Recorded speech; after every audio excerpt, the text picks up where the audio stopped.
Hello and welcome to The Point. We have with us here today one of the most suave, sophisticated and articulate voices of the UPA government, Mr. Salman Khurshid, the Law and Justice Minister and also Minority Affairs. He has been in the thick of the storm which has enveloped this government for the last several months. Welcome to The Point, Mr. Khurshid. Thank you. Now, this bill has come after all that process of the last several months. But this bill is raising more questions than finding answers. Do you think this is a result of a hurried process of making this bill? Well, I won't say that we've had as much time as we would like to have had. This is a very historic moment. We are creating a very, very powerful new institution. And I think to have had more time to reflect, consult, and create would have been an ideal situation. But you can't always have an ideal situation. There's a very, very pressing need felt by a section of the people that we must act promptly, and that any attempt to extend the timeline could easily be questioned in terms of bona fides. So we've done the best that we can. We think that it's a good bill. We think it's a very strong Lokpal concept and the architecture that we've provided. But like any other legislation, once you put it in action and you implement it, you can always improve upon it. But see, it's very interesting. You said two words in your answer. One, you said if you had more time, you could have probably had a better bill. Second, you said a section of the society wants this to be done now, and if you delay it further, your bona fides will be questioned. So it's obvious that you people have been pressured and virtually bullied to bring this bill and meet this deadline? Not really. Not bullied. I wouldn't use that word. I certainly wouldn't say that we are pressured, but we are certainly persuaded. And the government goes by the sense of the House. So it isn't government alone, but Parliament as a whole at that time when Shri Anna Hazare was fasting, Parliament together, collectively, spoke in one voice and said that the broad contours... So the Parliament itself was pressured by this, by a section of the society? It's very difficult to pressure Parliament, but Parliament does sense something that in terms of public opinion and the sense of the moment, and then the Parliament then gives an indication, and this was a parliamentary sense of the House and not just government alone. So I think in that sense we need to respect what Parliament did. And Parliament needs to respect what it did, unless Parliament collectively decides to change its mind. But let's understand that there is some power play going on. There is a very interesting power play going on. So there is, and we don't live in an ideal world. We don't live in a world of perfection. And the power play and politics that is below the surface is politics that, in a sense, might be described as politics of bankruptcy. When people are left with nothing that they can do that can persuade the electorate to change itself dramatically in terms of its preferences, then they look for shortcuts of this kind. So we understand that... You're talking about, you use this word, politics of bankruptcy. Who is indulging in politics of bankruptcy? Well, clearly the opposition. Clearly the opposition, because... Do you think even are you also mentioning the civil society groups are also part of that? Well, see, the civil society is vast, right? And you shouldn't identify one small group. A section of civil society. You give them benefit of doubt, they have a passion, but a lot of people have passion. India is not a country that's... bereft of passion. Bereft of passion. We've been described as an argumentative country by Amartya Sen, but if I were to describe India, I would describe India as a passionate country. We do things with passion. And the passion is showing. But what the thing is, it's important to understand that someone might believe in a cause, and it's good to believe in your cause. You have been quoted as saying that the Lokpal won't interfere into the how the CBI will function. Does this bill make any such provisions to ensure that the Lokpal doesn't interfere in the CBI function? Well, we've said the investigation is, certain things in the bill must be understood in the context of the law as laid down by the Supreme Court. You don't repeat in every bill everything that the Supreme Court has said for 50 years. Vineet Narayan's case and the broad architecture of non-interference and investigation has been laid down in great detail by the Supreme Court, and the Supreme Court that refers to the government. But and now you say the Lokpal. It talks about, no, but it describes what superintendence is. Superintendence by the CVC, superintendence and direction by the CVC of the CBI will now get transferred to the Lokpal. So the meaning of the word superintendence as explained by the Supreme Court will not change. Government will not have any interference, that the Vineet Narayan judgment has made very clear. So the government does not have interference. But the Vineet Narayan judgment also said non-interference, autonomy does not require moving away from administrative control. No, this is administrative control. This is exactly one of the major bone of contention now. Some people think that the CBI has to be a completely independent body. It should get the money the where? Government should not have administrative or financial control. And where does the CBI get its money from?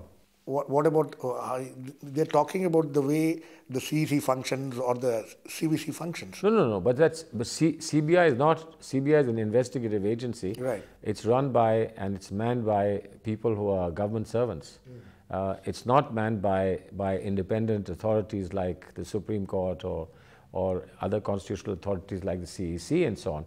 But even the CEC, the Election Commission, has to look at the Law Ministry, for instance, for certain administrative assistance, funding. So what you're saying is that this argument of certain proponents of a completely independent CBI is just not a feasible idea. Independent CBI and a CBI that is constitutional power, which is parallel to the government, are two different things. Independent CBI, can you start with a premise in this country that you can trust anybody but not the government?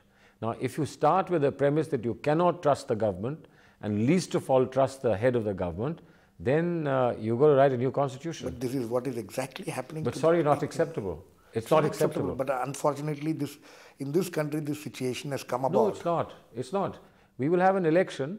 Those who want to say that the government should be split up into 5 or 6 governments, there should not be one government of India, they can fight an election and defeat us and then change the constitution.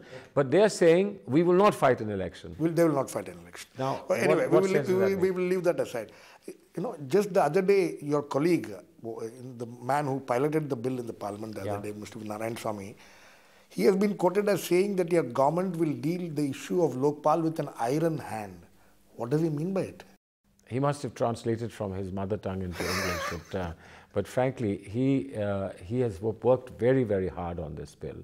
He has spent day and night, and he has not let us sleep either, because he has tried to take on board every genuine concern. But this kind of... And that concern for him, by the way. This kind of usage of words, of using a iron hand and things, you're playing into the hands of the people who have been criticizing you for but I think if you were to pick a phrase here and a phrase there are a lot more phrases that have been spoken on the other side that one can complain about.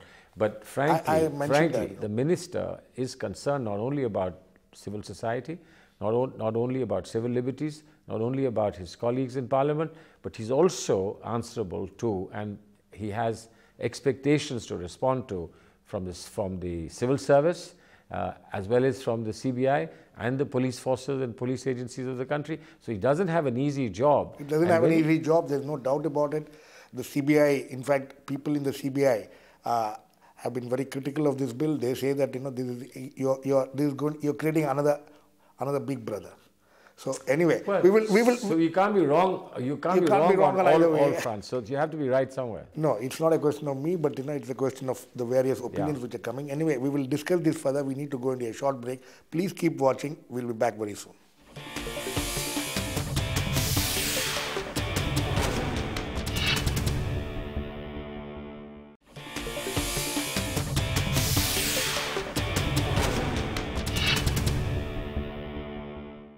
Welcome back. We are talking to Mr. Salman Khurshid. Mr. Khurshid, you know, during when the bill was being introduced the other day in the Parliament, it was very interesting that the Finance Minister, Mr. Pranab Mukherjee, when he was intervening during the that small debate which took place, he brushed aside a lot of questions raised about the legislative competence of the bill being introduced at all. And, you know, he then later said that during his intervention, he said, you know, the opposition leader had raised issues about Article 252 and, you know, this bill coming in the way of federal structure and all those. Many other members also raised it. There have been umpteen occasions where we have passed legislation that has not passed muster with the Supreme Court. The Supreme Court has struck it down or modified it or read it down or diluted it, etc., etc. So what he was saying is that if you're going to start another chamber of the Supreme Court here in the Assembly or in Parliament, you'll never get anything done. So we have different jobs to do. Of course, you can't be blatantly ignorant and Exactly. See, that was the issue which was being raised, that you are being blatantly... No, but that's the other side. But why was it being raised? The other side was raising an issue, for instance, because the BJP doesn't want minorities to be included. And they were saying this is unconstitutional. Right. We said we've considered it, we've applied our minds, and we think it's constitutional. But let the final word rest with the Supreme Court. The word used by the leader of the opposition that day was, it is patently unconstitutional. And we said it is not. Now, who are you going to believe? One who's won the mandate of the people to legislate, or one who's sitting there saying... No, but the larger question, Mr. Khurshid, is that we have been seeing this kind of cases repeatedly when the government finds itself in an uncomfortable position on various issues. So it leaves it to let the judiciary decide, so that you don't have to take the blame.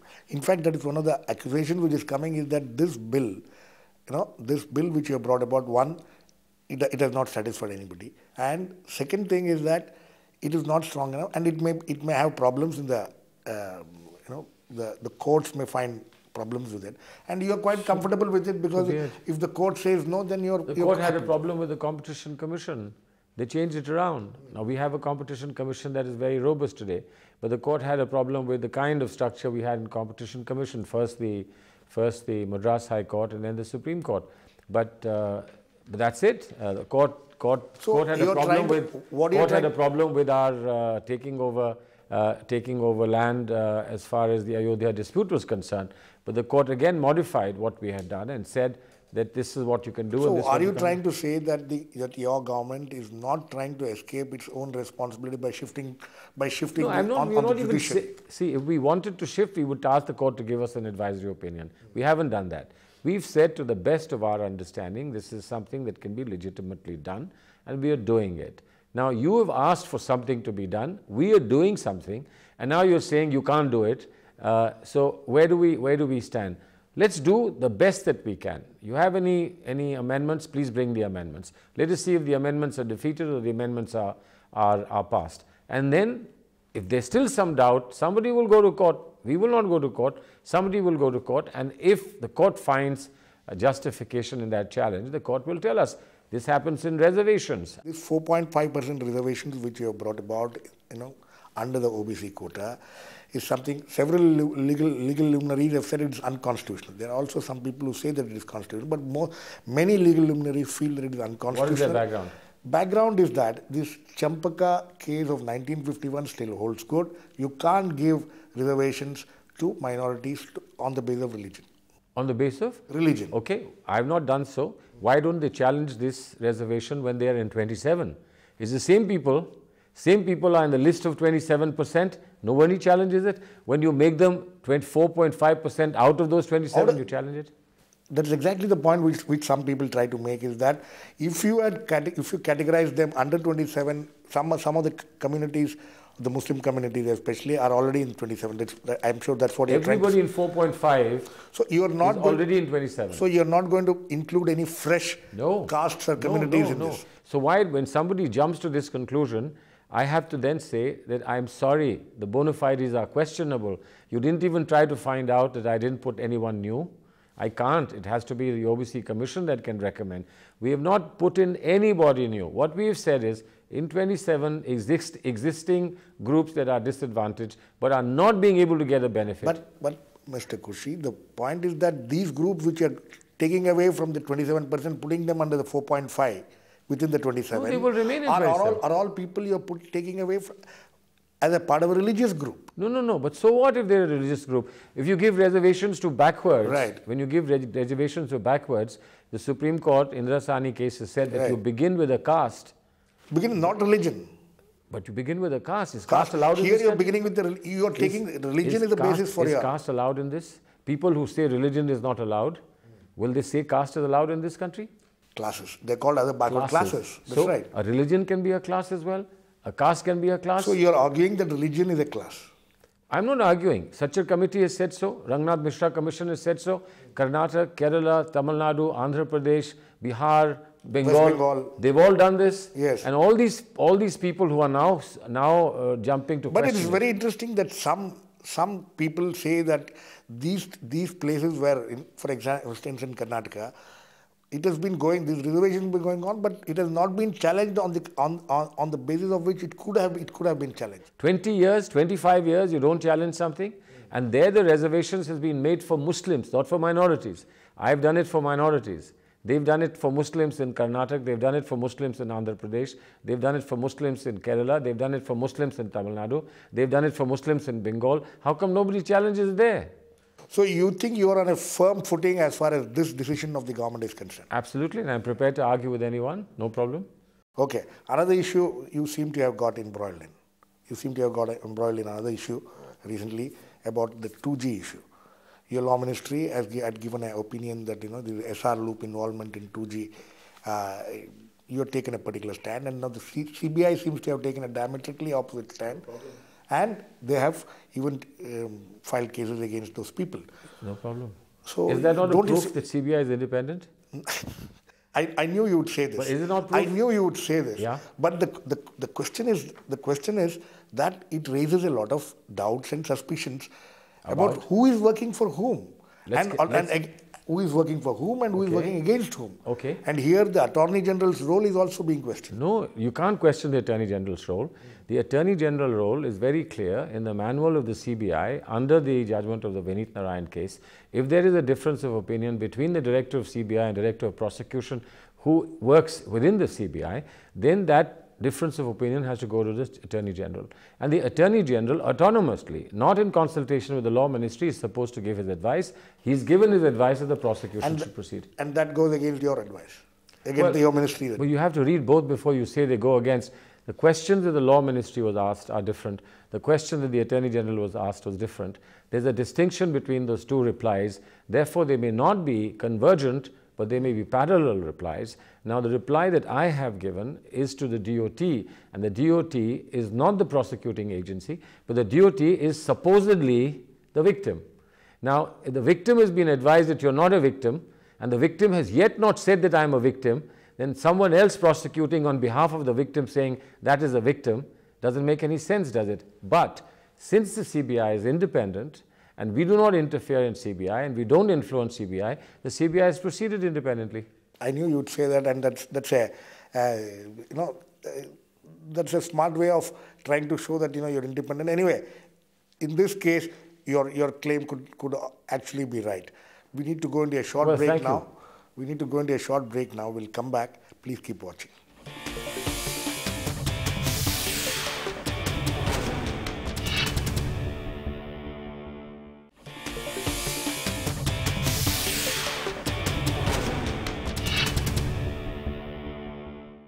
Welcome back.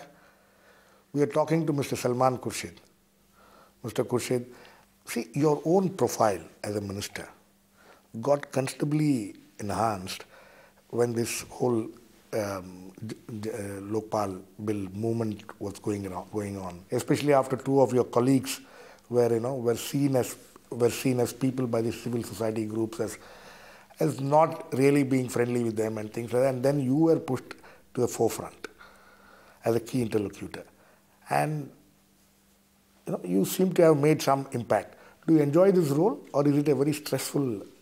Well, it is tough because you can easily fall between two stools. When there is a face-to-face confrontation, no matter with whom, and the government at some point has to think that this is thus far no further, you could easily be seen as the soft underbelly. On the other hand, if you have some goodwill across to the people whom you're talking, then it's an asset for the government. But somebody else who's been roughed up and hasn't received any goodwill at all could well think that you're sort of undermining them. So it's a very difficult and a very balancing act, and you could easily slip and fall. And you think at some point of time you were about to slip or fall? Well, there were some very tricky, slippery moments. Like what? But no, because when they started saying that, you know, that I have said something to them in private, when they started comparing my responses to that of my colleagues, now that was, I think, not fair on my colleagues. They had a job to do, and they were doing a job. There was no personal animus or personal interest involved there.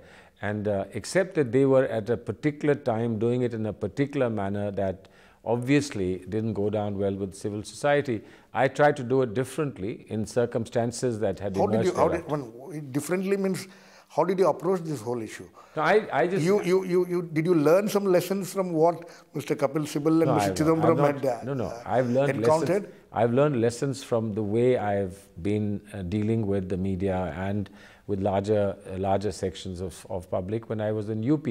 I was in UP in very difficult times. Right. I did a very confrontational politics with Mr. Mulayam Singh Yadav, and I got a lot of flack back, so much so that, you know, I was treated as enemy number one, right. And anybody from my family or I fighting an election was seen as one person who must be defeated. No, but I've learned the hard way. You learned the hard way, but now just let's go back to the Lokpal bill, which is now before that. You think that what the government has placed before the parliament, it has done with full conviction, or do you expect a lot of changes to be made into that? No, I think we've thought very hard and deep, and we've done it with full conviction. Many things that we are doing, some people in government felt we are going too far in terms of efficiency, in terms of sustainability, in terms of structure, stable and robust structure of government. But you know, you always have a little... Who were these people who thought you were going too far? No, I mean... Was it people within the government itself? No, within the party. It was very evident that within the cabinet itself there were a lot of differences. No, there were no differences, but you know, you can't... I mean, we are not puppets. When you sit down and discuss something... When I talk of differences, I'm talking of honest differences. You would have people, different experiences, people who've been around for a longer time, people who are more idealistic, people who are more practical, people who are more pragmatic. So you have to put all that together. And not everybody's response is in yes and no. There are many maybes, there are maybe ifs and buts, etc. And you piece it all together and you find a common, lowest common denominator or highest common factor, etc. And then you provide that legislation. And then once, of course, the decision is taken, then everybody supports it. So there is full conviction as far as including the Prime Minister, bringing the Prime Minister under the purview of Lokpal with all those... Well, if you really ask me, I was one of the skeptics on that. Absolutely. And I still feel skeptical. But the reasoning that's been given by civil society, by a lot of other people, by some political parties, including the BJP, that you can't make an exception of the Prime Minister because the Prime Minister, even today, is covered under the ordinary law of the land. And the Prime Minister is not like the President of the United States of America and so on. And therefore, he should be included. So we have safeguards. But if you would ask me personally, I'm a little bit uneasy about the face of the country, the pivotal head of the country. Right, and you are not alone on this. On the floor of the parliament, we heard a few... Yeah, there were a lot of other people. Several voices which but then frankly, I bow to the Prime Minister's own wish that he didn't think that this should be breaking point, and that this could have become a major bone of contention. Yeah, but I think those who are pushing for whatever reason, unless they're doing it because they honestly believe that this is good for the country, I'm sad. I'm sad that, you know, if it's being done to score points, then I think it's very sad. Because the Prime Minister is not Prime Minister of UPA 2 alone or Dr. Manmohan Singh, but a Prime Minister who would come in the next 10 years, 15 years, 50 Absolutely. years or 100 years. That is okay. And the other point about this this bill is that you know, you people have done this under pressure? Pressure is part of persuasion in a democracy, but I don't think it's something that you couldn't, without fast, have persuaded us to do. That is the general impression, that if the No, fast had not taken place, let me explain. you wouldn't have. No. Let me just say to you, your government would not have done it at least in such speed. Well, okay, maybe. There are always priorities. I mean, you give priority to one thing over the next.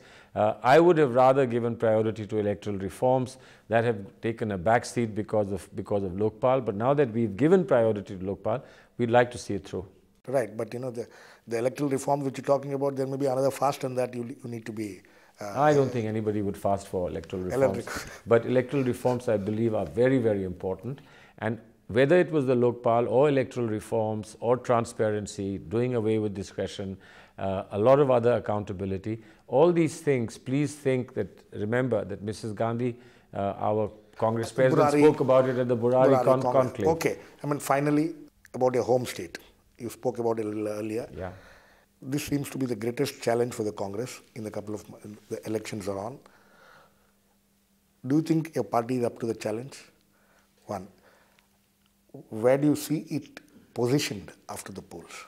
We are back in the reckoning, and I think that the churning process that will take place in UP will be largely because of what the Congress is doing. And when the churning finishes 2 months from now, there could be anything pretty good for us. Where do you find the Congress positioned 1, 2, 3, 4? I don't think you're going to get a government in UP without Congress. On that score, we will leave Mr. Khurshid. Thank you very much. Please keep watching. We'll come back with another interesting personality.